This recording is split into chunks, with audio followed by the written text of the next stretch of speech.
بسم الله الرحمن الرحيم. السلام عليكم ورحمة الله تعالى وبركاته. دمان بعد الكحرنا بيكتيج وندين سلامي بعد السلام.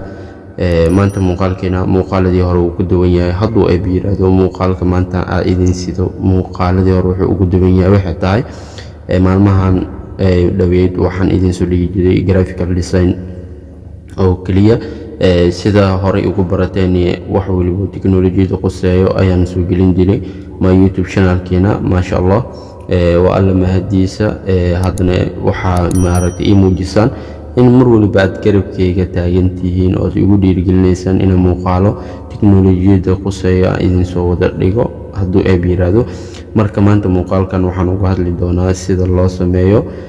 Facebook maaragtay hadduu uu postiga uu ku muuqan waaye ama postiga not showing in maaragtay aad grid postiga muuqan waaye in Facebook page kaaga wax dhan aad dhigtid uu ku muuqan waaye sida hadda wiilkan walaalkeena ah oo uu ka soo hadlay saaxib waxaad iga caawisaa Facebook page ka aan leeyahay oo dhahay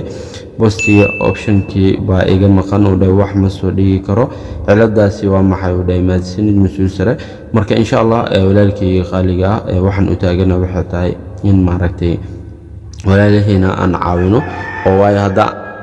hadda anakaan is caawinin qof kale oo caawina ma jirto ma sha Allah. marka muuqaalka ana hadda Facebook-gayga page labadan page ee leeyahay Facebook-gayga hadda maaragtay grid postigu ii leeyahay wax waan soo dhigi karaa laakiin labada buu leeyahay grid postiga laakiin waxaan jeclaystay in maaragtay walaalkayga inaan caawiyo waayo haddaan aniga aan caawinin qof kale oo caawinayo ma jiro waayo haddaan hadda is caawinin qof kale caawin doono ma jiro. hadduu ilaahay yiraahdo yaanan hadalku gudaalinin ugu horeyn horta please waxaan ka codsan lahaa haddii aad channelkan ku cusubtahay inaad subscribe inoo saartid sidoo kale muuqaalkan haddii aad ka heshay inaad la gareysid asxaabtaadna aad la sii wadaagtid waxaa laga yaabaa in maaragtay adiga dhibaatada hadda ku haysato inuu qof kale walaalkaaga haysato haddaysan ku haysanin hataa inuu qof kale walaalkaaga haysato aad taqaanidba usii sheergaray insha Allah. marka ugu horeyn horta waxaan mari doonaa two step kaasni waan huwa oo Facebook-gaas post option kaaga oo lagu soo celin doona hadduu ilaahay yiraahdo bal yaan warkugu daalin mar labaad iyo mar saddexaadba aan isla daawadan muuqaalkan.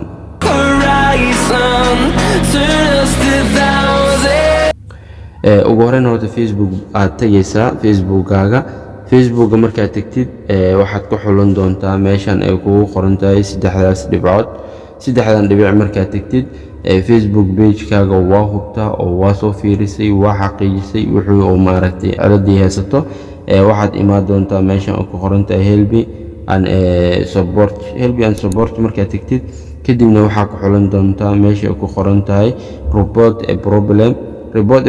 markaad ku dhufatid wuxuu ku dhahayaa okay ama check your phone telefoonkaaga lux marka hadda okay aan leenahay waxaa ku dhufan doontaa meeshan ay ku qoran tahay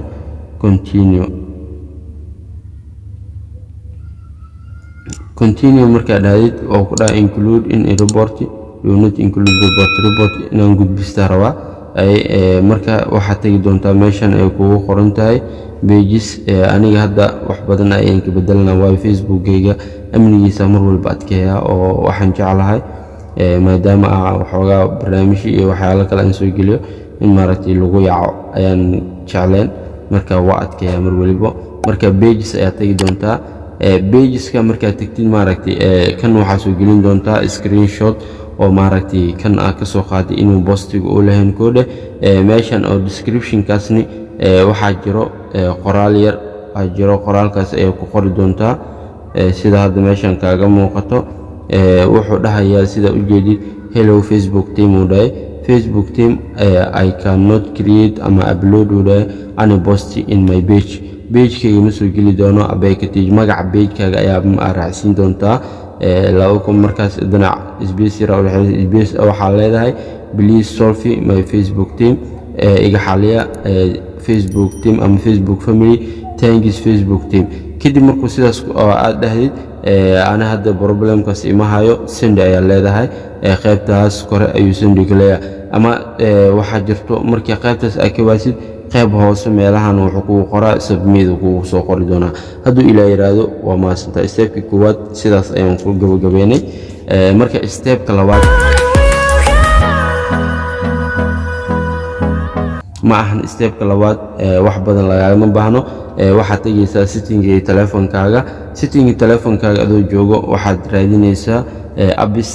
hadda mobilada oo casriyan apps oo kaliya ku qoran hadii mobiladii hore isticmaalaysa manage apps ku qoran appskaas aad tagi doontaa kadibni marka appska aad tagtid hoos ayaan u wadi doontaa waxaan ku xunan doonaa akoonka la dhahayo Facebook marka sidan ugu xusho sida u jeedid wuxuu ii soo qabanayaa option badan optionadaas dhan ima qusay waxaan tagi doonaa storage ayaan tagi doonaa storage markaan tago kadib waxaan ku xulan doonaa meeshan ay ku qoran tahay clear data iyo meeshan kale clean cache labadood ayaan taawan doonaa ana hadda problemkaas ima hayo laakiin waa kugu tusinayaa tusaale oo adigu ku anfaca waaye clean data leeyahay clean cache kana uu baxayaa markaas isdhaade kadib Facebook waa soo laaban doontaa meeshan ay ku qoran tahay permissions ayaa ku dhufan doontaa permission markaa ku dhufatid ay shay oo meeshan u jeedid intaan meesha kaaga muuqataba waxaad sameey doontaa waa allow ayaa leeyahay doontaa allow kan waxaan dheynaa allow only will using allow waxdan allow dhammaantood markaa dhameysid oo allow awada dhahdid hadduu ilaahay yiraahdo bal Facebookaaga igu soo fiiri haddaysan wax xal oo